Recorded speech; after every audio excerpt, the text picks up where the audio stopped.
Angela Johnson. I am the co-founder of Fabric. Fabric is the Fashion and Business Resource Innovation Center, and it's basically a fashion incubator. And the reason it exists is because we're trying to solve a problem. And the problem goes back a few decades to when the fashion industry kind of went offshore, and we saw all manufacturing happening in other countries in order to get a price point that is affordable. So from there we started to see fast fashion brands and really huge brands like Forever 21 and H&M and Target and things like that overproducing, having to make hundreds of thousands or even millions of units of the same thing in order to get the price to be what we all expect it to be. And unfortunately that kind of pushed our industry into this really unsustainable model. And it didn't work well with technology and what was happening in the fashion industry when the internet was created and when people started to be able to sell direct to consumer on their own websites. So nowadays you can be an entrepreneur, an apparel entrepreneur is what we call them at Fabric, but you can be an apparel entrepreneur, which means you can come up with an idea for a brilliant sewn product or a collection that is solving a problem. Let's say it's a body issue or just something that you can't find at one of the bigger brands.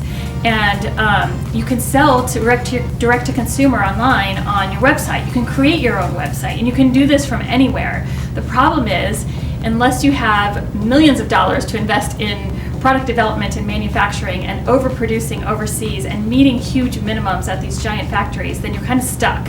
The only other way around that as an apparel entrepreneur is to have the experience of being a production manager in the industry and being a fashion designer or a graduate from a fashion school and all of these things rolled together and living in a fashion city like LA or New York where all of the resources exist.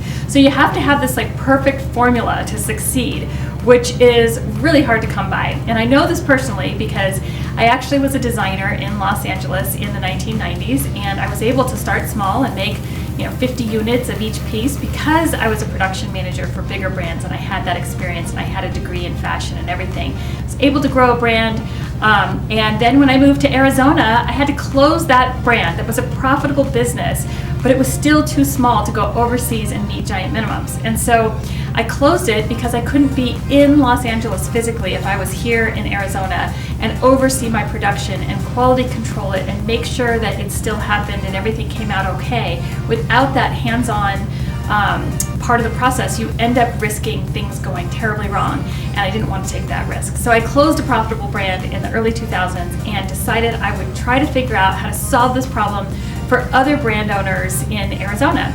And from there, over about 15 years, I started to build an industry here in Arizona and provided a directory where you could find all fashion businesses. And that directory listed all of the apparel entrepreneurs and brands and models and designers and hair and makeup and stores and schools and manufacturers.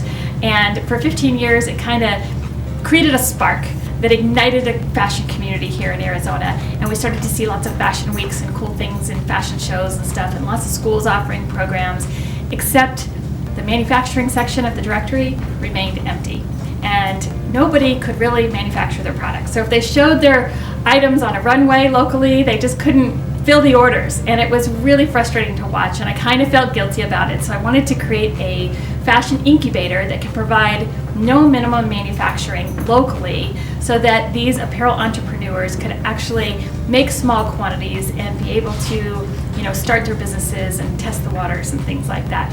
But I knew that no minimum manufacturing doesn't exist because it doesn't make any money. So I had to come up with a clever solution to that, and that's where the fashion incubator idea came from.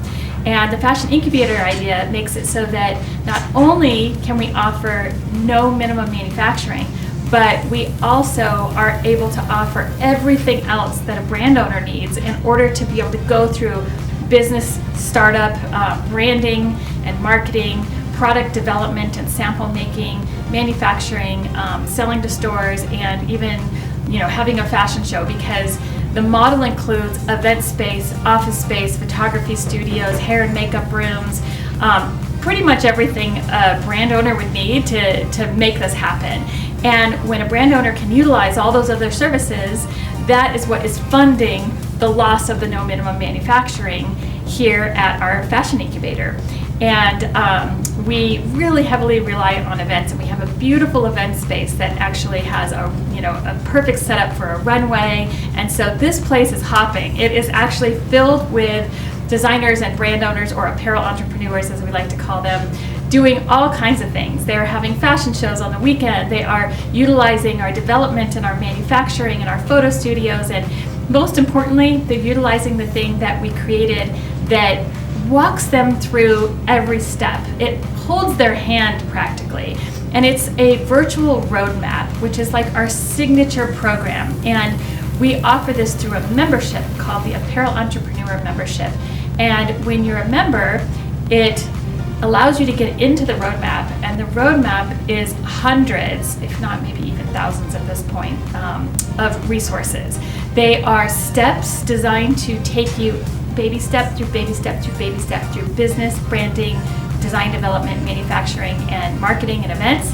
And it's kind of virtual Angela holding your hand through the whole thing. So I am giving little mini tutorials and videos and instructions and downloadable documents and contracts and links to things and all kinds of resources. I basically took everything that I knew over the 25 years that I've been doing this and dumped it into the roadmap to help other people be able to navigate this process and avoid all the common mistakes and get through something that is actually really complex and hard, and most people don't normally make it through without this kind of assistance. And so we created this roadmap to kind of help people get through everything, and it's successfully now since 2016 that we opened this place that helped about 600 apparel entrepreneurs navigate all of the steps that it takes to get through developing a brand and making a product. My co-founder's name is Sherry. Sherry and I created this place because we were both apparel entrepreneurs. Sherry experienced all the hardships that most apparel entrepreneurs experience, which is trying to manufacture outside of a fashion city when you can't be there to check your product and walk it through the process. And Sherry brought to this equation all of the business savvy and the business experience and an investment that we needed to actually make this place work, and so much that it really balanced my creative community building. And together we created this place that we are hoping is solving a problem that the world has right now, and that is that overproduction overseas. And we think by reshoring manufacturing and putting it back into the hands of the apparel entrepreneurs and the creatives, that we can help reshore manufacturing and make it a more sustainable thing. The cool thing about all of this is that after being in this building for 5 years now, I guess, close to 5 years, we have helped so many brands, but we've also provided a lot of free and discounted programs and services to the community because we are a 501c3 nonprofit. And in order to earn our stay in this building, because this is a City of Tempe building, we actually provide all this give back to the community. So we discount all of our programs and services below market rates, and we offer a lot of free resources as well. Free events, free classes, a free sourcing library that we're sitting in right now where a designer can find all their wholesale fabrics and trims so they don't have to travel to a textile show or even know where to go in the first place. All kinds of resources. We have documented and reported over $4 million in discounted and free programs and services through our nonprofit to the City of Tempe.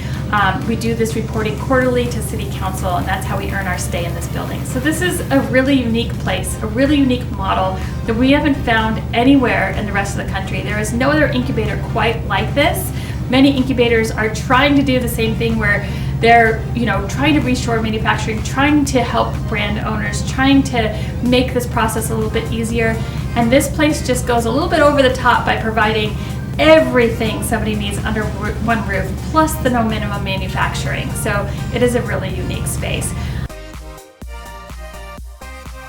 Our future is what we are dabbling in right now, which is on-demand manufacturing.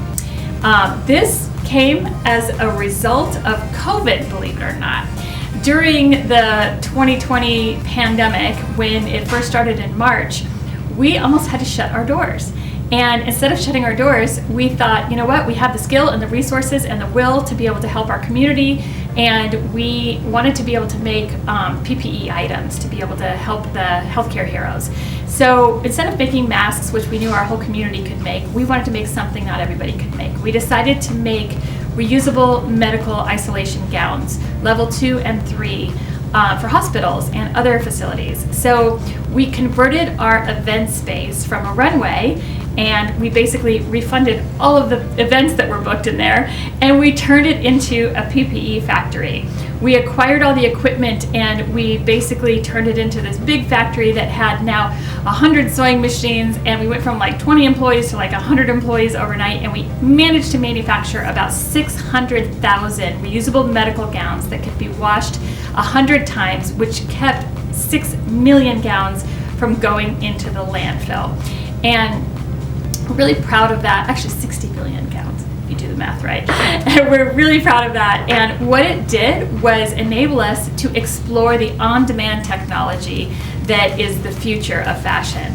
Because we couldn't keep our runway space a PPE factory forever. Now that the world is sort of opening up again, we needed to move that equipment someplace else and turn our runway back into a runway. We now offer virtual events in our runway space, and we've moved the equipment to a place where the higher capacity manufacturing is happening. We're still making the PPE there, but we're also helping the brands that grow out of the fabric incubator to manufacture larger quantities just down the street. And that keeps that investment in our community here in our community, allows those brands to grow locally. But it also has allowed the business to dabble in on-demand manufacturing. So my partner, my co-founder Sherry, she has founded this new facility that is an on-demand factory here in Arizona, and it is literally the only on-demand factory in the United States doing everything that it's doing, and it's helping brands make one at a time. This is unheard of in the fashion industry. So a brand can actually get an order from their website. The customer can pick out a custom design with the right color, size, fit. If they want to have a collar or a sleeve or whatever, they can make it their own. That order comes into the factory. One is made for that customer with a lot of automated robotics and automated equipment that allow the garment to be made pretty automatically, and that removes some of that human labor that's involved. It doesn't take away all of it, but it really helps make it a lot more efficient. And then that one garment can be manufactured one at a time and shipped directly to the consumer in just a few days. This is unheard of technology, and we're trying to lead the way here in Arizona to be able to do that, to grow the industry in a sustainable way, in a new way for the modern apparel entrepreneur right here in our state, to put Arizona on the fashion map. And so we're really excited about that as the future of fabric, as the future of the fashion industry here, and of the fashion industry globally, really. So basically, Fabric is the Fashion and Business Resource Innovation Center. It's a fashion incubator that is helping fashion businesses grow and thrive, and putting Arizona on the fashion map.